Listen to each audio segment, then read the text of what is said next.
এবছর 50টি শিক্ষা প্রতিষ্ঠানে কেউ পাশ করতে পারেনি, আর এর মধ্যে এগিয়ে আছে দিনাজপুর বোর্ড। দিনাজপুর শিক্ষার্থীরা আসসালামু আলাইকুম রাহমাতুল্লাহ, সবাই কেমন আছো? আশা করি সবাই ভালো আছেন। 20 জুলাই তোমাদের রেজাল্ট প্রকাশ করবে। তোমাদের মনের ভিতরে দিয়ে যে কি অবস্থা যাচ্ছে আমরা বুঝতে পারতেছি। সেই অবস্থা সেই সময়টা আমরা পার করে আসছি। তোমরা অনেকেই আল্লাহর কাছে সাহায্য প্রার্থনা করতেছো, তবে ভালো কিছু হবে আশা করো। নিশ্চয় আল্লাহ তাআলা সর্বোত্তম পরিকল্পনাকারী। দেখো, তোমাদের এখন আমি বর্তমানে আসি, তোমাদের হচ্ছে আমরা যে ইনফরমেশন গুলো পাই যে তোমাদের রেজাল্ট কবে দেবে, হ্যাঁ, তোমাদের বোর্ডের পাশে হার কত, A to Z ইনফরমেশন কিন্তু আমরা এখান থেকেই পাই। আজকে সরাসরি একদম আমরা তোমাদেরকে লাইভ দেখাবো তোমাদের বোর্ডের পাস কত। আমি কিন্তু এর আগে এই বিষয়ে একদম সরাসরি পয়েন্টে কথা ক্লিয়ার করে দিয়েছিলাম।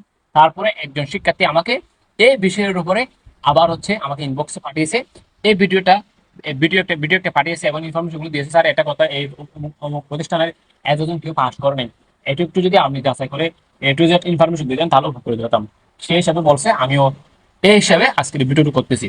দেখো, তোমরা যারা এখন আমাদের চ্যানেলটি সাবস্ক্রাইব করো নাই, অবশ্যই আমাদের চ্যানেলটি সাবস্ক্রাইব করে পাশে থাকবা।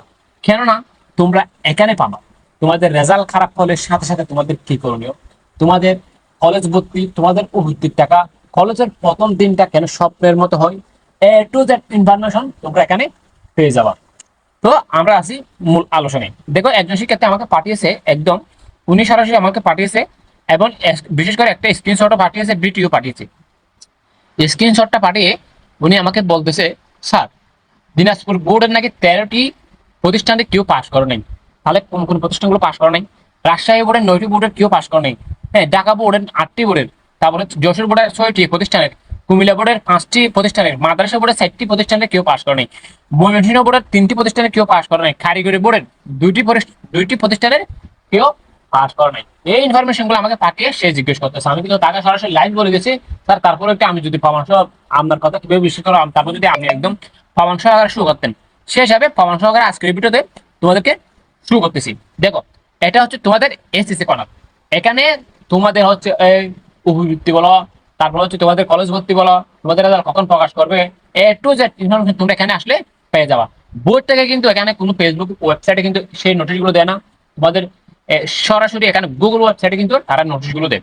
এখানে এসএসসি কর্নারের উপর যখন ক্লিক করবে, সকল notice A to Z notice তোমাদের সামনে শো করবে।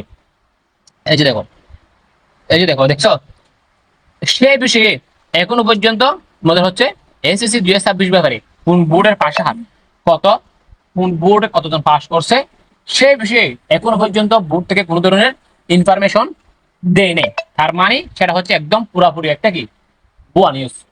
হ্যাঁ, অনেক সময় হচ্ছে তোমার অনেক শিক্ষা প্রতিষ্ঠানের একদম একজনও পাস করে না, সেগুলো হচ্ছে হয়তো 2023-এর দিকে হবে, নয়তো 2024 দিকে ইনফরমেশন হবে, তোমাদেরকে বিভ্রান্ত করতেছে। তোমরা সেই বিষয়ে কোনো ধরনের কান দেবে না।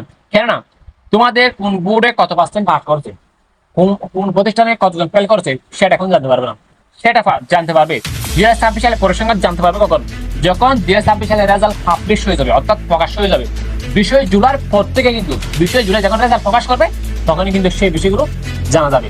আশা করি বুঝতে পারছো, তোমরা প্রমাণও পেয়ে গেছো, সে বিষয়ে আর বিভ্রান্ত হবে না। ধন্যবাদ সবাইকে। আসসালামু আলাইকুম ওয়া রাহমাতুল্লাহ।